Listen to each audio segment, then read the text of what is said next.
अस्सलाम वालेकुम। First year के नए लेक्चर के साथ खुशामदीद। पिछले लेक्चर में हमने सिस्टम डेवलपमेंट लाइफ साइकिल को स्टार्ट किया था। उसकी 3 फेज़ को हमने पढ़ा था। आज हम 4, 5, 6, 7 फेज़ को देखते हैं। चलते हैं लेक्चर की तरफ। 4th फेज़ है कोडिंग। कोडिंग यानी प्रोग्राम राइट करना। हमने पिछले लेक्चर में देखा था कि हमने डिज़ाइनिंग की, डिज़ाइनिंग के बाद हमने रिपोर्ट तैयार की और डिज़ाइनिंग में हमने लॉजिकल डिज़ाइन और फिज़िकल डिज़ाइन को देखा। उसके बाद हमने कोडिंग की तरफ आना है। अब ये मरहला कंप्यूटर पर जो है वो प्रोग्राम को राइट करने का है, यानी किसी भी प्रोग्रामिंग लैंग्वेज में अब ये एडजस्ट किया जाता है, सजेस्ट किया जाता है कि अब इसको किस प्रोग्रामिंग में राइट किया जाए।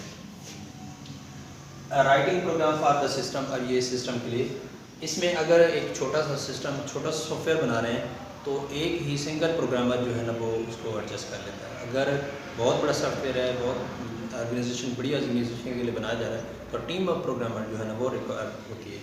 तो single programmer, team of programmers develop the system बनाते हैं यूजिंग डिफरेंट टूल्स। मुख्तलिफ टूल्स को इस्तेमाल करते हैं, मुख्तलिफ सॉफ्ट यानी लैंग्वेजेस को इस्तेमाल, क्योंकि किसी भी लैंग्वेज के अंदर, किसी भी लैंग्वेज के कंपाइलर या ट्रांसलेटर के अंदर उस प्रोग्राम को राइट किया जाता है। फिर require lot of time, effort and budget. इसके लिए बहुत ज़्यादा बजट और एफर्ट की ज़रूरत पड़ती है। तो क्योंकि ये राइट करना पड़ता है प्रोग्राम को, एरर्स भी हो सकते हैं, फिर उसको रन करना, एक्सिक्यूट करना वगैरह जो है सारा इसमें शामिल होता है। नेक्स्ट फेज है फिर सिस्टम टेस्टिंग। अब ये सिस्टम को टेस्ट किया जाता है कि आया कि सिस्टम जो है वो बनाया गया है, जो सॉफ्टवेयर यानी वो कोडिंग की गई है, अब इसको टेस्ट किया जाता है टेस्ट डाटा की मदद से कि आया कि सिस्टम जो है वो जो मतलूबा रिक्वायरमेंट्स है उसको पूरा कर रहा है या नहीं। उसमें यूनिट टेस्टिंग का तरीक़ाकार इस्तेमाल किया जाता है, यानी छोटे छोटे मॉड्यूल में, छोटे छोटे हिस्सों में उसको टेस्ट किया जाता है। जब ये तमाम मॉड्यूल्स टेस्ट हो जाते हैं तो ओवरऑल सिस्टम जो है ना वो टेस्टिंग कंप्लीट हो जाती है। तो कंप्लीट सिस्टम भी टेस्ट किया। अगर एक छोटा सॉफ्टवेयर है तो कंप्लीट सिस्टम में टेस्ट होगा। अगर एक बहुत बड़ा सॉफ्टवेयर है तो छोटे छोटे मॉड्यूल बनाए जाते हैं और मॉड्यूल को अलग-अलग टेस्ट किया जाता है, उसको यूनिट टेस्टिंग कहते हैं। और यूनिट टेस्टिंग की जाती है या कंप्लीट सिस्टम को टेस्ट किया जाता है।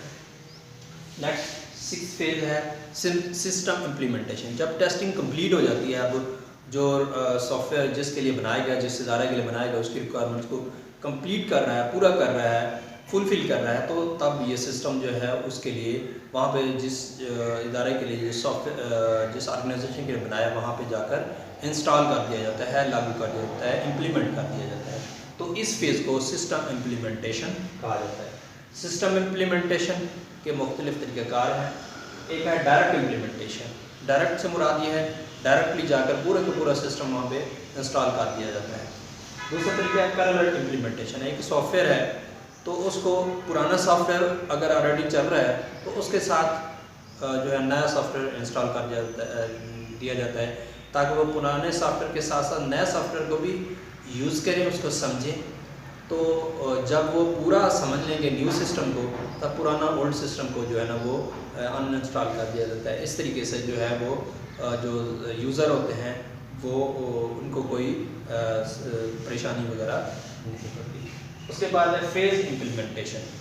फेज़ इम्प्लीमेंटेशन में ये है कि एक हिस्सा जो है वो लागू कर दिया जाता है, इंस्टॉल कर दिया जाता है। जब वो उसमें फुल कमांड हासिल कर लेते हैं वो सॉफ्टवेयर में, फिर अगली फेज़ में जो है दूसरा हिस्सा जो है इंस्टॉल कर, इस तरीके से तमाम फेजेस की शक्ल में एक सॉफ्टवेयर जो है इंस्टॉल हो जाता है और वो यूज़र उसको इस्तेमाल करते हैं। पायलट इम्प्लीमेंटेशन, इसमें ये होता है कि भी पूरे का पूरा सिस्टम, पिछले सिस्टम को ख़त्म कर दिया जाता है और नया सिस्टम लागू कर दिया जाता है। ये उस वक्त होता है जब जो है फौरी तौर पर जो है वो तमाम रिक्वायरमेंट पूरी नहीं हो रही थी, या पहला ऑलरेडी मैनुअल सिस्टम था, हमको करना चाहिए, उसको पायलट इम्प्लीमेंटेशन कहते हैं। और 7th फेज़ है सिस्टम मेंटेनेंस। और ये फेज़ जो है ना ये कंटिन्यूस फेज़ है। ये सिस्टम जो है सिस्टम में मेंटेनेंस ये चलती रहती है। उस बिज़नेस सिस्टम की जो है वो रिक्वायरमेंट्स बढ़ती जाती हैं, तो फिर नई रिक्वायरमेंट्स के साथ साथ उसमें मेंटेनेंस, नए जो है वो फील्ड्स या टेबल्स या नए जो है ना वो फील्ड लागू एट्रीब्यूट्स बनाने पड़ते हैं, टेबल में कोई अल्ट्रेशन करनी पड़ती है। ये तमाम तर चीज़ें जो है ना सिस्टम इम्प्लीमेंट। इसमें क्या होता है, correcting the problem in the system, क्योंकि कभी एक बार जो है ना वो सिस्टम में प्रॉब्लम भी आ सकते हैं किसी वजह से, किसी भी किसी एक्सटर्नल वेज से। वो updating the system to fulfil the new जो रिक्वायरमेंट्स होती हैं, वो नई रिक्वायरमेंट्स आ गई हैं, उनका बिजनेस सिस्टम वसी हो गया, उनका कारोबार बड़ा हो गया, तो नई चीज़ें आ गई हैं, नई चीज़ें ऐडिंग करनी है या उसमें नई टेक्नोलॉजी है ऐड करनी है, तो पुराने सिस्टम में जो है ना थोड़ी सी ऐडिंग कर दी जाती है। ये अपडेटिंग गलत है। Improving the reworking of the system, तो सिस्टम की स्पीड अप करना है, सिस्टम को उसकी स्पीड बढ़ानी है, तो वर्किंग को, तो ये सारा सिस्टम जो है सिस्टम इम्प्लीमेंटेशन में शामिल होता है। दोबारा हम रिव्यू कर लेते हैं इस सिस्टम डेवलपमेंट लाइफ साइकिल को।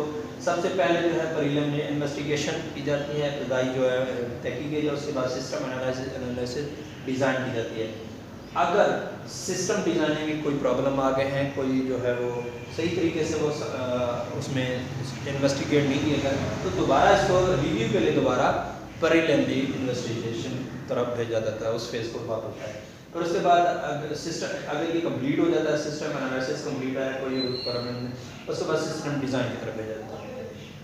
अगर सिस्टम डिज़ाइन में कोई प्रॉब्लम है, कोई उसमें कोई चीज़ रह गई है, तो दोबारा एनालिसिस की तरफ भेजा जाता है। एनालिसिस कंप्लीट करने में दोबारा वापस आ जाता है और सिस्टम कोडिंग की तरफ आ जाता है। सिस्टम डिज़ाइन के बाद सिस्टम डिज़ाइन, अगर कोडिंग में कोई रिक्वायरमेंट्स रह गई तो वापस सिस्टम डिज़ाइन की तरफ भेजा जा सकता है। तो फिर एनालिसिस इन्वेस्टिगेशन, फिर इसी तरीके से नेक्स्ट फेज होता हुआ कोडिंग पर आ जाता है।